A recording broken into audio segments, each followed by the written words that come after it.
शांत हो श्री गुरुदत्ता, मम चित्ता शमवी आता।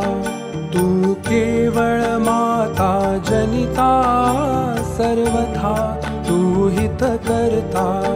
तू आप्त स्वजन भ्राता सर्वथा, तुझी त्राता। भय करता तू भय हरता, दंड धरता तू परिपाता।